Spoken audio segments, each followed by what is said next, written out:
So I hope you like the new intro thing I made. It's for a group affiliate kind of thing where I'm gonna have other people under the same name making videos. I got one other person right now. I'll leave a link. Go check out his channel. It's pretty awesome so far. He's made one video, but hopefully he'll have some soon out. He'll have more out soon. Fucking words. So yeah, Zapper Entertainment. Just look forward to seeing more videos. Nothing's changing. It's all gonna be about the same. I'm not like not making survival horror corner videos or anything anymore. It's just kind of a new thing to kind of start up like a group, an affiliation kind of thing, I've said before. So yeah, nothing's changing, but you might see some new videos in the near future. Maybe something else besides survival horror videos. I don't know yet. It's fucking hard to make these videos by yourself in such a short time span, but hopefully sooner the better. Thanks. Usually there's supposed to be an intro here. There's not. It's over. Let's go watch the video. Killing a person ain't no big deal. Just put the gun to their head. Pow.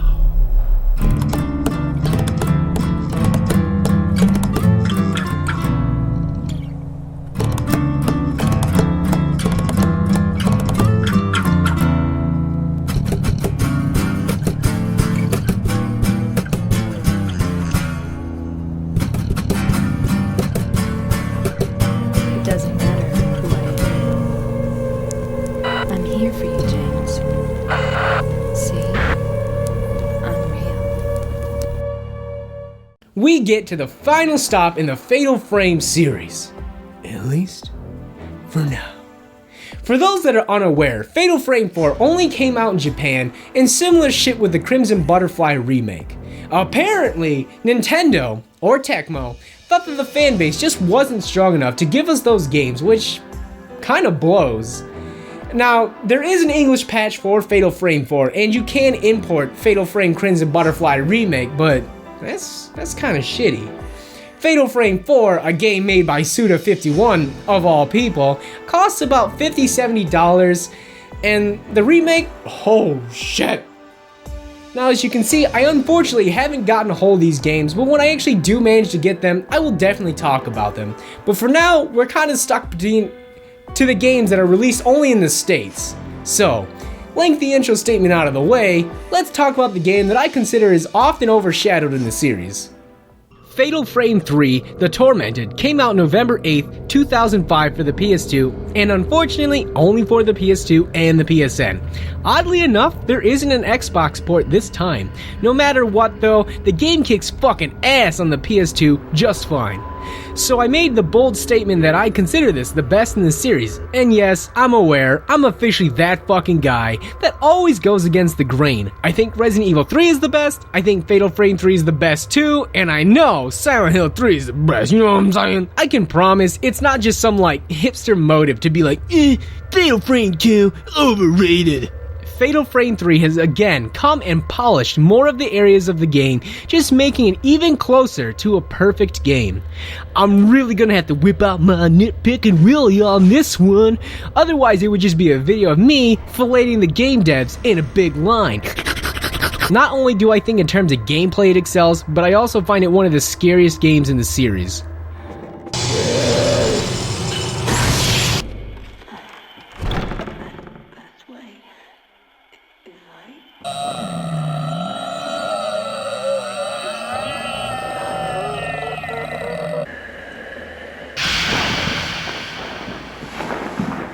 So instead of trying to break free of my usual formula, I'm gonna keep doing it until my self-awareness won't let me. The controls, they damn good. Controls are super good. Again, a shit ton of control options that should fit your liking. I wish they would give you full remapping abilities, but generally the control scheme is quite nice. I find it really frustrating when games don't have full remapping. Sure, a lot of the time default controls are pretty good, but come on. Run speed is actually improved a lot. Instead of a light jog, we're now doing a light run. Fucking beautiful. If I run fast enough, my gay thoughts can't catch me. It makes the backtracking feel even better when I can reach places marginally faster. Switching film has been mapped to the D-pad, allowing you to cycle film in both directions. Another really nice touch is when changing lenses. In the last game, they had like kanji to denote which lens is which, but now they understand around here we speak American and just abbreviate them with two patriotic, God-loving letters. The whole controller layout feels really natural. My only complaint in terms of the controls is that you can't bring up the camera until the quick turn animation is completely over. Doesn't sound like a big deal, but sometimes I jump the gun, press triangle, and end up just standing there for a second, looking like an idiot because my camera didn't come up. God damn you! That's it. Graphically, I'm super impressed with it. 480p support on the PS2? It's one of the few games that actually support it. Even the game looks super fucking good. Textures look good, character models are really detailed, and the lighting, well, it's the PS2. I'm really shocked they managed to squeeze this much performance out of the PS2. So much so, I had to make a point about it. The game looks great and plays just as good. Gameplay is again the similar tried and true formula of the past entries, but with some really awesome features. In this game, instead of one playable character, we get 3. Oh wow! Not only that, each character have their own special abilities and moves. Golly! Even better, Miku is back, baby! It's nice that they decided to make the game revolve around non-little girls, so I can be a normal fucking weirdo. The game functions on a really interesting level now, much more akin to Resident Evil 2's zapping system than previous games. The game takes a weird twist in which now the majority of the games take place in this collection of dreams. You only play as one character per dream and utilize each character and their attributes to unlock more and more of this bizarre mansion. Some may have seen this as lazy, but I think it's really fucking hype. Right when I saw the very first room of the first game, playing as Miku, I was excited.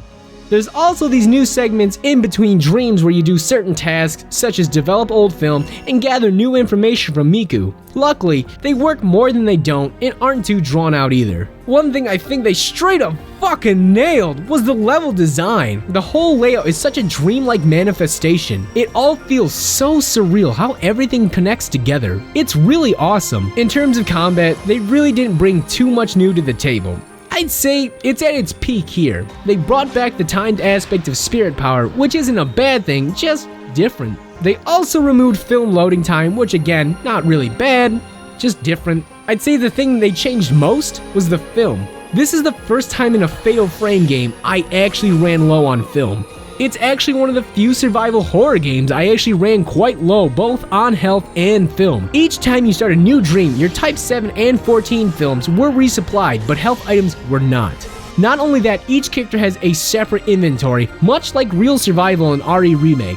Now, I could have accidentally missed it, but I don't think it mentions that literally everything is separate from each other, meaning that camera upgrades, lenses, and items are specific to each character. I can get behind items, but lenses and upgrades too? This is kind of a weird choice, but just a forewarning. Other than that, I don't have much more to say about the combat. It's really fucking good still. The most noticeable difference for me is you really need to tighten up your accuracy in this one. You better have that ghost clearly in your sights. 100% accuracy, baby!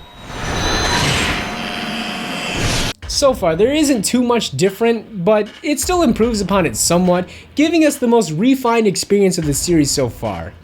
Now, in terms of enemy design, I'd say they're one of the scarier ones of the series, and actually I kind of consider the third one the scariest one of all 3. The ghosts in this one are a bit hit or miss. I mean, in terms of visual fidelity, they're all the best looking ones of course, but the design is kind of fitty-fitty.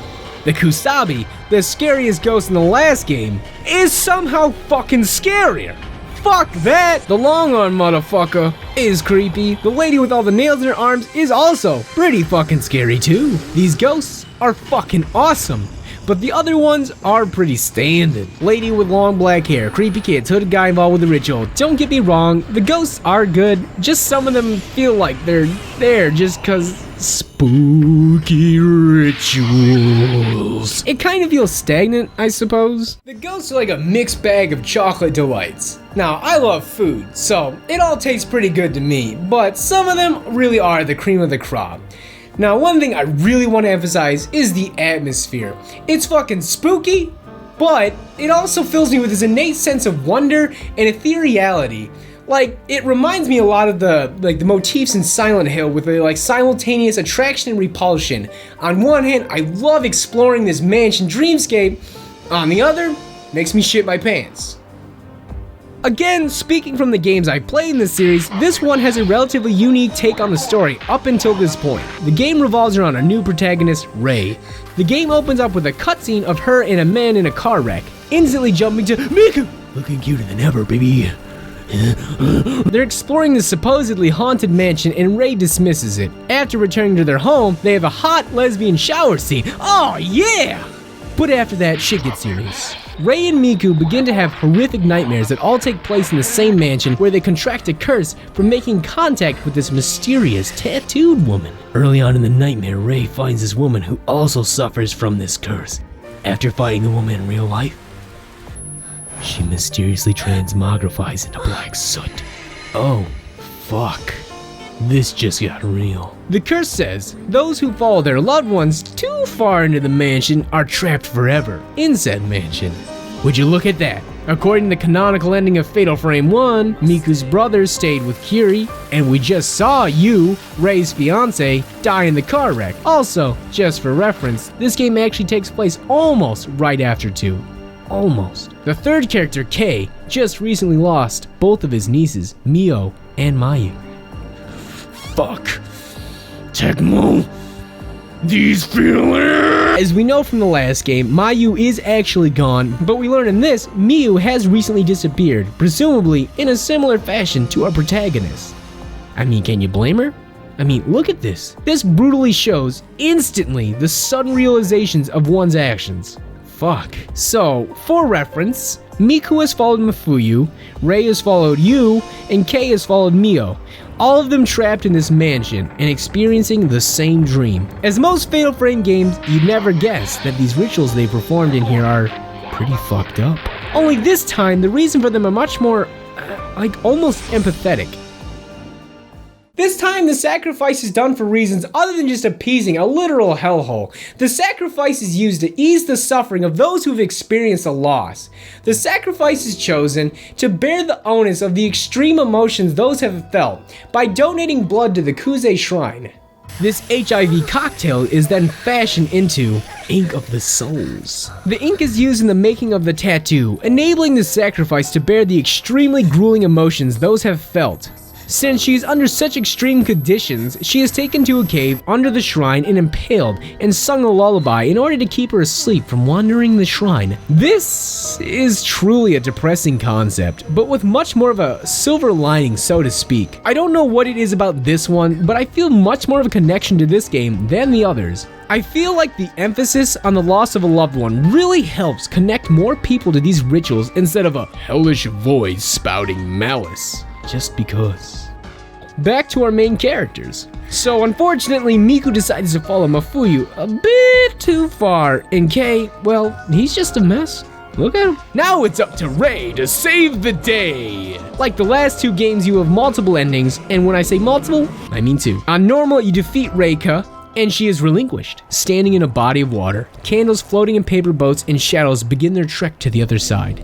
Ray sees you and begins to cry and follow him, saying she wants to go with him. He tells her the only way for him to exist is for her to keep living. Ray is seen waking up and she begins to cry. Miku and Kei can only be assumed to have been spirited away. This ending literally made me feel pretty sad, not gonna lie. The only other ending is called the good ending. The end somatic is exactly the same, much like the Mafuyu and photograph ending in Fatal Frame 1, except during the credit roll, there is a slideshow depicting everyone surviving and have rid themselves of the curse. Ray, Miku, Kei, and Miu are all seen.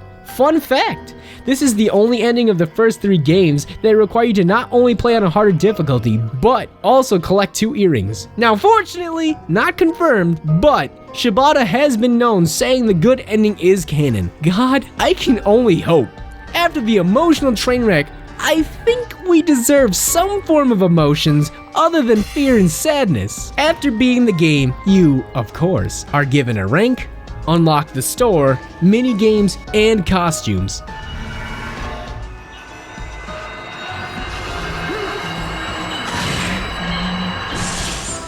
Now, usually I have a segment where I talk about ports, but It's only for the PS2.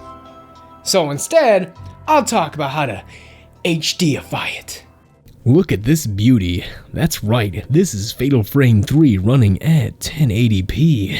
Isn't it gorgeous? You may be thinking to yourself, I didn't know they did an HD remaster of these games.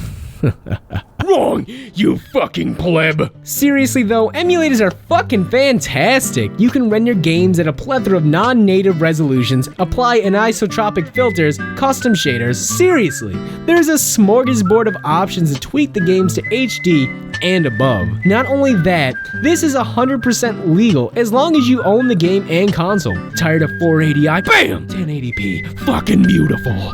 Tired of 4:3 aspect ratio? Boom! 16:9 on every game! I know this seems kinda offbeat, but really this shit is so easy to set up and do. Every time I hear some fucking chump say, these games are too old, or this 4:3 aspect ratio makes the game unplayable, or something stupid along those lines, it's just overly frustrating. HD remasters can be awesome and usually look pretty good, and even offer more features, which is always a good thing in my book, but most of the times, these can be done in the time it takes to make an ISO of your disc. An ISO of your dick. Fatal Frame 1, HDified. Shadow of the Colossus, HDified. Killer 7, HDified. Silent Hill 2, literally leaps and bounds better than the HD collection, and it's fucking free. Personally, I almost always tend to stick to a game's native state in which it was made, but you really can't beat emulation. This isn't to call out available HD ports bad, except the Silent Hill HD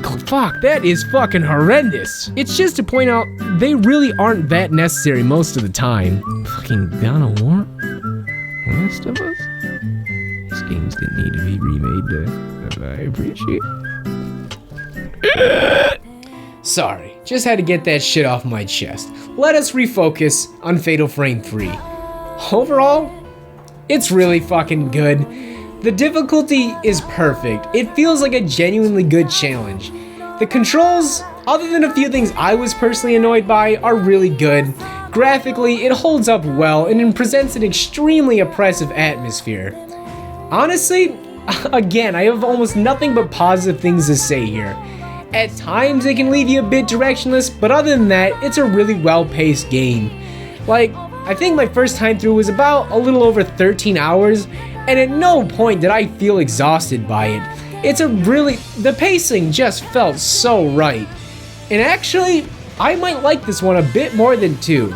I feel the nostalgia blinders are a bit strong, but this game is really good. Now, if you're looking to get in this series, but have a problem with controls or whatever, start with 3. For everyone else, start with the first one. This isn't like Silent Hill, where I have problems recommending the first one to most people. The first one is super solid. The second one is even better, with a great story, and the third one is slightly better technically, with a difference in terms of plot. These games deserve to be recognized more in the gaming community. Now, I may have spoken too soon with saying the series as a whole is super consistent and good, seeing as I've only played the first 3, but I'm willing to make that bold claim.